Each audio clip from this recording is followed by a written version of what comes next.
സ്വാഗതം പേജ് 10 സ്റ്റോറീസിലേക്ക്. അലി ഖമനയുടെ കബറടക്കത്തിന് ശേഷം ഇറാൻ രൗദ്രഭാവത്തിലാണ്. ഇറാന്റെ ആഘാതത്തിന് ശക്തി കൂട്ടിയിരിക്കുകയാണ് ടെഹ്റാനിലെത്തിയ റഷ്യയുടെ ഡൂംസ്ഡേ വിമാനം. ഇറാന്റെ ഏറ്റവും പുതിയ ആക്രമണങ്ങൾക്ക് തന്ത്രപരമായ സഹായം നൽകുകയാണ് റഷ്യയുടെ ഈ പറക്കും കമാൻഡിംഗ് സെന്റർ എന്നാണ് പുറത്തുവരുന്ന റിപ്പോർട്ടുകൾ. അതായത് ഇറാന് വേണ്ടി ഒരു രീതിയിൽ നേരിട്ട് ഇറങ്ങിയിരിക്കുകയാണ് റഷ്യ എന്ന് തന്നെ പറയാം. അതുകൊണ്ട് തന്നെയാണ് ആണവ ശാസ്ത്രജ്ഞരെ അയച്ചതിന് പിന്നാലെ ഏറ്റവും അത്യാധുനികമായ സൈനിക വിമാനം കൂടി പുടിൻ ഇറാനിലേക്ക് അയച്ചിരിക്കുന്നത്. എന്ന് വെച്ചാൽ വെറുതെ വന്നതല്ല പുടിൻ്റെ സൈനിക കമാൻഡ് വിമാനം എന്ന് തന്നെ നമുക്ക് വിലയിരുത്താം. ഇതൊക്കെ കൊണ്ട് തന്നെ ട്രംപ് ആക്രമിക്കും തോറും ഹോർമൂസിൽ കൂടുതൽ പിടിമുറുക്കുന്ന ഇറാനെയാണ് നമ്മൾ കാണുന്നത്. ഏറ്റവും ഒടുവിൽ യുഎഇയുടെ 2 എണ്ണ ടാങ്കറുകളെയാണ് ഇറാൻ ആക്രമിച്ചത്. നിർഭാഗ്യവശാൽ ഒരു ഇന്ത്യൻ നാവികൻ മരിച്ചു. ബന്ദർ അബ്ബാസിന് മുകളിൽ പറന്ന അമേരിക്കയുടെ അത്യാധുനിക ഡ്രോണും ഇറാൻ വെടിവെച്ചിട്ടു. കൂടാതെ അമേരിക്കയുടെ പടക്കപ്പലിന് നേരെയും ഇറാൻ വെടിവെച്ചു എന്നാണ് റിപ്പോർട്ട്. ഹോർമൂസ് കടലിടുക്കിന്റെ യഥാർത്ഥ കാവൽക്കാർ എന്നും തങ്ങളായിരിക്കുമെന്നാണ് അബ്ബാസ് അരാക്ചിയുടെ പുതിയ പ്രഖ്യാപനം. ഇനി മുതൽ ഹോർമൂസിന്റെ കാവൽക്കാർ അമേരിക്ക ആയിരിക്കുമെന്ന ട്രംപിന്റെ വാക്കുകൾക്കാണ് അരാക്ചിയുടെ ഈ മറുപടി. അതിനിടെ ഹോർമൂസിൽ ഇറാൻ ആധിപത്യം തുടരുന്നതിന്റെ നാണക്കേട് മറയ്ക്കാൻ വീണ്ടും ഉപരോധം ഏർപ്പെടുത്തിയിരിക്കുകയാണ് ട്രംപ്. ഒപ്പം ഇറാന്റെ ആണവ കേന്ദ്രമായ പിക്കാക്സ് പർവ്വതം പിടിച്ചെടുക്കുമെന്നും ട്രംപ് ഭീഷണി മുഴക്കുന്നു. ഗാർഗെ ദ്വീപും ഹോർമൂസും പിടിച്ചെടുക്കുമെന്ന് നേരത്തെ അവകാശപ്പെട്ടതുപോലെ ട്രംപിന്റെ പുതിയൊരു പ്രഖ്യാപനം കൂടി വന്നിരിക്കുന്നു എന്ന് പറയാം. എന്തായാലും ഇറാൻ ഇതുവരെ കാണാത്ത തരത്തിൽ ശക്തവും കൃത്യവുമായ ആക്രമണമാണ് കഴിഞ്ഞ 3 ദിവസങ്ങളായി നടത്തുന്നത് എന്നാണ് സൈനിക വിദഗ്ധരെല്ലാം ഒരേ സ്വരത്തിൽ വിലയിരുത്തുന്നത്. അതായത് രണ്ടും കൽപ്പിച്ചുള്ള ചില നീക്കങ്ങളാണ് ഇറാന്റെ ഭാഗത്ത് നിന്ന് ഉണ്ടാകുന്നത് എന്ന് അർത്ഥം. പശ്ചിമേഷ്യയിലെ ഏറ്റവും പുതിയ നീക്കങ്ങളെ നോക്കിക്കാണുകയാണ് ഈ വീഡിയോയിലൂടെ. വാർത്തകളുടെ ഉള്ളറിയാം. ആദ്യം ഇറാൻ നടത്തുന്ന തിരിച്ചടികളുടെ കാര്യം നോക്കാം. അതിന് ഏത് രീതിയിലാണ് റഷ്യയുടെ ഡൂംസ്ഡേ വിമാനം ഇപ്പോൾ സഹായിക്കുന്നത് എന്നതും പരിശോധിക്കാം. പശ്ചിമേഷ്യയെ ഭീതിയിലാഴ്ത്തിക്കൊണ്ട് അമേരിക്ക 3-ാം രാത്രിയിലും ഇറാനിലേക്ക് ആക്രമണം നടത്തി. അതിന് അതേ നാണയത്തിൽ തന്നെ ഇറാനും തിരിച്ചടിച്ചു. ഹോർമൂസിലൂടെ പോയ 2 UAE എണ്ണക്കപ്പലുകളെയാണ് ഇറാൻ ആക്രമിച്ചത്. ഒപ്പം ഗൾഫ് മേഖലയിലെ അമേരിക്കൻ കേന്ദ്രങ്ങളെയും ഹൈപ്പർസോണിക് മിസൈലുകളും ഡ്രോണുകളും ഉപയോഗിച്ച് ഇറാൻ ലക്ഷ്യമിട്ടു. ഒമാൻ അടുത്തുള്ള പുതിയ പാതയിലൂടെ നീങ്ങുകയായിരുന്ന മൊംബാസ, അൽ ബഹിയ എന്നീ 2 സൂപ്പർ ടാങ്കറുകൾക്ക് നേരെയാണ് ഇറാൻ ക്രൂസ് മിസൈലുകൾ തൊടുത്തത്. 2 കപ്പലുകൾക്കും തീപിടിച്ചു. മൊംബാസ കപ്പലിലെ ജീവനക്കാരനായ ഇന്ത്യൻ നാവികനാണ് കൊല്ലപ്പെട്ടത്. 6 ഇന്ത്യക്കാരും 2 യുക്രൈൻ സ്വദേശികളും ഉൾപ്പെടെ 8 പേർക്ക് പരിക്കേൽക്കുകയും ചെയ്തു. ഈ ആക്രമണത്തെ തുടർന്ന് ഇറാന്റെ ഡെപ്യൂട്ടി അംബാസഡറെ ഇന്ത്യ വിളിച്ചു വരുത്തി ശക്തമായ പ്രതിഷേധം അറിയിച്ചിട്ടുണ്ട്. അതേസമയം ഹോർമൂസ് കടലിടുക്കിൽ തങ്ങളുടെ വ്യോമാതിർത്തി ലംഘിക്കാൻ ശ്രമിച്ച അമേരിക്കൻ യുദ്ധക്കപ്പലുകൾക്ക് നേരെ മുന്നറിയിപ്പ് വെടിവയ്പ് നടത്തിയതായും ഇറാൻ അവകാശപ്പെട്ടിട്ടുണ്ട്. എന്നാൽ അമേരിക്ക ഇത് നിഷേധിക്കുകയാണ്. ഗൾഫ് മേഖലയിലെ ആക്രമണങ്ങളിലേക്ക് പോയാൽ ബഹ്റൈനിലെ അമേരിക്കൻ നാവികസേനയുടെ പ്രധാനപ്പെട്ട താവളമായ അൽ ജുഫൈർ ബേസിന് നേരെ ഇറാൻ ഹൈപ്പർസോണിക് മിസൈലായ ഫത്ത ഉൾപ്പെടെയുള്ള മിസൈലുകൾ പ്രയോഗിച്ചു. ഡ്രോണുകൾ ഉപയോഗിച്ചും വൻ ആക്രമണം നടത്തി. അമേരിക്കൻ ആളില്ലാ ബോട്ടുകളുടെ കൺട്രോൾ സെന്റർ, ആയുധപ്പുരകൾ, ഉപഗ്രഹ ആശയവിനിമയ കേന്ദ്രം, അമേരിക്കൻ ഫോഴ്സസ് കെട്ടിടം എന്നിവയ്ക്ക് വലിയ തരത്തിലുള്ള കേടുപാടുകൾ സംഭവിച്ചു എന്നാണ് റിപ്പോർട്ട്. കുവൈറ്റിലെയും ജോർദാനിലെയും അമേരിക്കൻ കേന്ദ്രങ്ങളെയും ഇറാൻ ലക്ഷ്യമിട്ടു. പുതിയ തരം മിസൈലുകളും ഡ്രോണുകളുമാണ് ഇവിടെ ഇറാൻ പ്രയോഗിച്ചത് എന്നാണ് റിപ്പോർട്ട്.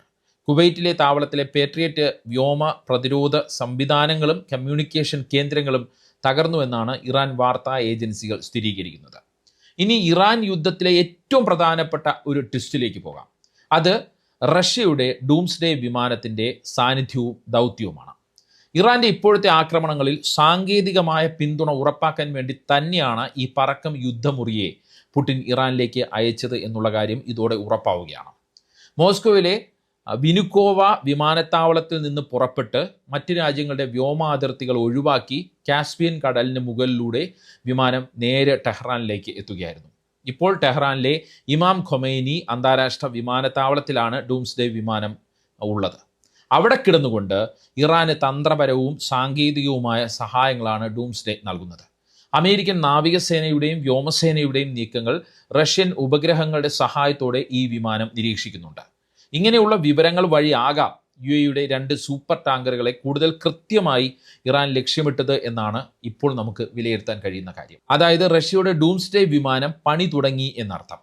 അമേരിക്ക ഇറാന്റെ കമാൻഡ് സെന്ററുകൾക്ക് നേരെ സൈബർ ആക്രമണമോ ജാമിങ്ങോ നടത്തിയാലും ഈ വിമാനത്തിലെ സാങ്കേതിക വിദ്യ ഉപയോഗിച്ച് ഇറാന് മിസൈൽ യൂണിറ്റുകളുമായും സഖ്യസേനകളുമായും സുരക്ഷിതമായി ആശയവിനിമയം നടത്താൻ കഴിയും. മാത്രമല്ല, അമേരിക്കയോ ഇസ്രയേലോ ഇറാനിലേക്ക് മിസൈലുകളോ ബോംബർ വിമാനങ്ങളോ അയച്ചാൽ അത് മുൻകൂട്ടി തിരിച്ചറിഞ്ഞ് മുന്നറിയിപ്പ് നൽകാനും റഷ്യൻ വിമാനത്തിൻ്റെ റഡാറുകൾക്ക് ശേഷിയുണ്ട്.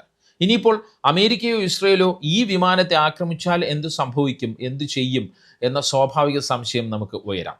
ശത്രു മിസൈലുകളുടെ ഗൈഡൻസ് റഡാറുകളെയും കമ്മ്യൂണിക്കേഷൻ സിസ്റ്റങ്ങളെയും പൂർണ്ണമായും ജാം ചെയ്ത് വഴിതിരിച്ചു വിടാൻ ശേഷിയുള്ള അത്യാധുനിക ഇലക്ട്രോണിക് യുദ്ധ സംവിധാനങ്ങൾ ഈ റഷ്യയുടെ ഡൂംസ്ഡേ വിമാനത്തിലുണ്ട്. അതായത് ചില്ലറക്കാരനെ അല്ല പുടിൻ പ്രത്യേക ദൗത്യവുമായി ടെഹ്റാനിലേക്ക് വിട്ടിരിക്കുന്നത് എന്നർത്ഥം. മാത്രമല്ല, ഇറാന്റെ S-300, S-400 വ്യോമ പ്രതിരോധ സംവിധാനങ്ങളുടെ സുരക്ഷാ കവചത്തിലാണ് നിലവിൽ ഈ വിമാനമുള്ളത്. അതുകൊണ്ട് തന്നെ റഷ്യയുടെ ഇങ്ങനെയുള്ള ഒരു വിമാനം ടെഹ്റാനിൽ ഉള്ളപ്പോൾ അവിടെ ഒരു ആക്രമണത്തിന് അമേരിക്ക മുതിരില്ല എന്നുള്ള കാര്യം ഉറപ്പാണ്. അതായത് ബുഷഹർ ആണവ നിലയത്തിന് എന്നതുപോലെ ടെഹ്റാനും ഒരു കവചം ഒരുക്കിയിരിക്കുകയാണ് റഷ്യ എന്ന് പറയാം. അതായത് റഷ്യയുടെ ഒരു കവചം ഇറാനുമേൽ ഇപ്പോൾ ഉണ്ട് എന്ന് നമുക്ക് പറയാം. ഈ ധൈര്യത്തിൽ കൂടിയാണ് ഇറാന്റെ ഇപ്പോഴത്തെ നീക്കങ്ങൾ എന്നാണ് വിലയിരുത്തൽ.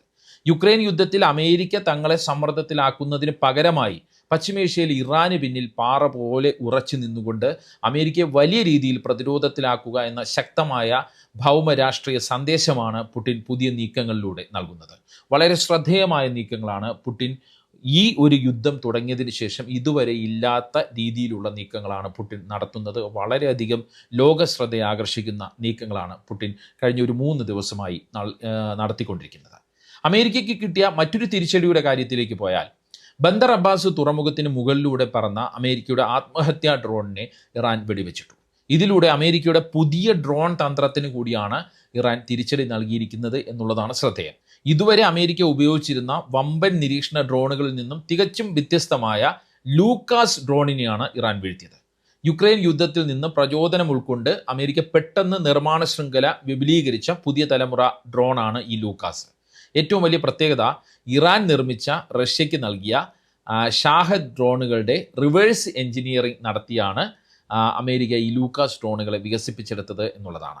വലിപ്പം കുറവായതുകൊണ്ടും വളരെ താഴ്ന്നു പറക്കാൻ കഴിയുന്നതുകൊണ്ടും സാധാരണ റഡാറുകളുടെ കണ്ണിൽപ്പെടാതെ ശത്രുവിൻ്റെ താവളങ്ങൾ ആക്രമിക്കാൻ ലൂക്കാസിന് കഴിയും. ലൂക്കാസ് ഒരു ആത്മഹത്യാ ഡ്രോണാണ്. അതായത് നേരെ പോയി സ്വയം പൊട്ടിത്തെറിച്ച് ആക്രമണം നടത്തുന്ന ഡ്രോണാണ്. എന്നാൽ ഇറാൻ്റെ അത്യാധുനിക സർഫസ് ടു എയർ മിസൈൽ സിസ്റ്റത്തിന് മുന്നിൽ ലൂക്കാസിന് പക്ഷേ പിടിച്ചു നിൽക്കാൻ കഴിഞ്ഞില്ല.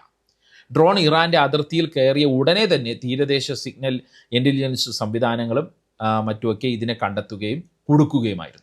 250 കോടി വിലയുള്ള MQ-9 റീപ്പർ ഡ്രോണുകളെ ഇറാൻ തുടർച്ചയായി വെടിവെച്ചിട്ടത് കൊണ്ടാണ് അമേരിക്ക 29 ലക്ഷം മാത്രം വിലയുള്ള ലൂക്കാസ് ഡ്രോണുകളെ രംഗത്തിറക്കിയത്. പക്ഷേ അതിനെയും ഇറാൻ തകർക്കുകയായിരുന്നു. ഇനി ട്രംപ് നടത്തിയിരിക്കുന്ന പുതിയ ഭീഷണികളെക്കുറിച്ച് നമുക്ക് നോക്കാം.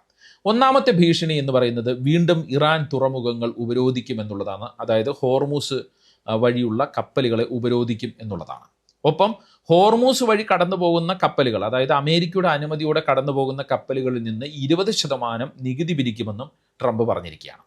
ഇനി മുതൽ ഹോർമൂസിൻ്റെ കാവൽക്കാർ അമേരിക്ക ആയിരിക്കുമെന്ന് കൂടി ട്രംപ് പറഞ്ഞിട്ടുണ്ട്. അതായത് ഇത്രയും ആക്രമണം നടത്തിയിട്ടും ഇറാൻ ഹോർമൂസിൽ പുലർത്തുന്ന ശക്തി അല്ലെങ്കിൽ ആധിപത്യം അതിലാകെ നാണക്കേടിലാണ് ട്രംപ് എന്നുള്ള കാര്യം വ്യക്തമാണ് എന്നാണ് ജിയോ പൊളിറ്റിക്കൽ വിദഗ്ധരെല്ലാം ഒരേ സ്വരത്തിൽ പറയുന്നത്. അതിൻ്റെ പ്രതിഫലനമായിട്ടാണ് ട്രംപിൻ്റെ പുതിയ ഭീഷണികളെ ഇവരെല്ലാം നോക്കിക്കാണുന്നത്.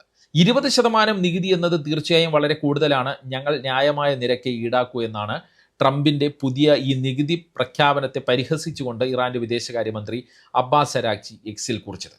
ഇതിനൊപ്പം ട്രംപ് മുഴക്കിയ മറ്റൊരു ഭീഷണി ഇറാൻ്റെ പിക്കാക്സ് പർവ്വതം പിടിച്ചെടുക്കുമെന്നാണ്.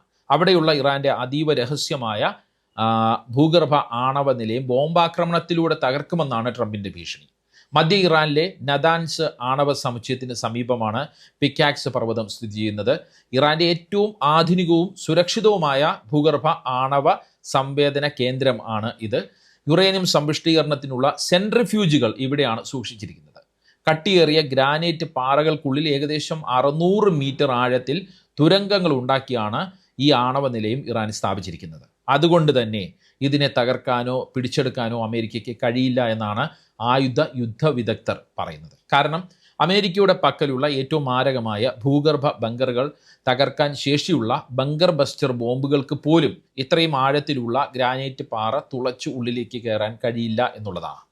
എന്നാൽ പിക്കാക്സിന്റെ പ്രവേശന കവാടങ്ങളെ ബോംബിങ്ങിലൂടെ തകർക്കാൻ അമേരിക്കയ്ക്ക് കഴിയും. പക്ഷേ പുറമേ കാണാത്ത നിരവധി പ്രവേശന കവാടങ്ങൾ പിക്കാക്സിന് ഉണ്ട് എന്നാണ് വിവിധ ഏജൻസികൾ പറയുന്നത്. അതായത് അമേരിക്ക ഇത്തരം ആക്രമണം നടത്തുമെന്ന് അറിഞ്ഞുകൊണ്ട് തന്നെ ആ രീതിയിലുള്ള ആക്രമണത്തെ പ്രതിരോധിക്കാൻ വേണ്ട എല്ലാ സജ്ജീകരണങ്ങളും ഒരുക്കിയാണ് ഇറാൻ പിക്കാക്സ് നിർമ്മിച്ചു വച്ചിരിക്കുന്നത്. ഗാർഗ് ദ്വീപ് പിടിച്ചെടുക്കുമെന്നും ഹോർമൂസ് പിടിച്ചെടുക്കുമെന്നും ആവർത്തിച്ചുകൊണ്ടിരുന്ന ട്രംപിന്റെ പുതിയ ഈ അവകാശവാദത്തെയും അതേ നിലയിൽ കണ്ടാൽ മതി എന്നാണ് ഇറാൻ പറയുന്നത്. പിക്കാക്സ് പിടിച്ചെടുക്കാൻ വരുന്ന ആരും തിരിച്ചു പോകില്ല എന്നും ഇറാൻ സൈന്യം മുന്നറിയിപ്പ് നൽകുന്നു. എന്തായാലും ഒരു വശത്ത് ട്രംപ് ഇങ്ങനെ ഭീഷണികളും ആക്രമണങ്ങളും നടത്തുമ്പോഴും ഇറാൻ കൂടുതൽ കരുത്താർജിക്കുന്ന കാഴ്ചയാണ് കാണാൻ കഴിയുന്നത്.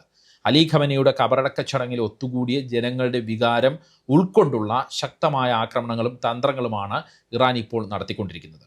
ഫത്താഹ് ഹൈപ്പർസോണിക് മിസൈലുകൾ വെറും പ്രദർശന വസ്തുക്കളല്ല എന്നും അവയ്ക്ക് അമേരിക്കൻ സൈനിക താവളങ്ങളെ ഞൊടിയിടയിൽ തകർക്കാൻ ശേഷിയുണ്ടെന്നും കഴിഞ്ഞ 3 ദിവസത്തെ ആക്രമണങ്ങളിലൂടെ ഇറാൻ തെളിയിച്ചിട്ടുണ്ട്.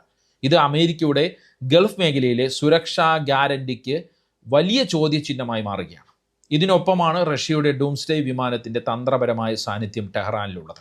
ഇതെല്ലാം കൊണ്ട് തന്നെ വരും ദിവസങ്ങളിൽ ഇറാൻ അപ്രതീക്ഷിതവും തന്ത്രപരവുമായ ചില നീക്കങ്ങൾക്ക് ഒരുങ്ങുന്നു എന്നാണ് ഈ രംഗത്തെ വിദഗ്ധരെല്ലാം നോക്കിക്കാണുന്നത്. അല്ലെങ്കിൽ അവരുടെ എല്ലാം നിഗമനം പശ്ചിമേഷ്യ രാഷ്ട്രീയം വേറൊരു രീതിയിലേക്ക് പോകുന്നു എന്നുള്ള നിഗമനത്തിലേക്കാണ് എല്ലാവരും എത്തുന്നത്. എന്താണ് ഈ വിഷയത്തിൽ നിങ്ങളുടെ അഭിപ്രായം? കമൻറ്റ് ചെയ്യുക. മറ്റൊരു സിംപിളി ഇൻ ഡെപ്ത് വീഡിയോയുമായി വീണ്ടും കാണാം. നന്ദി, നമസ്കാരം.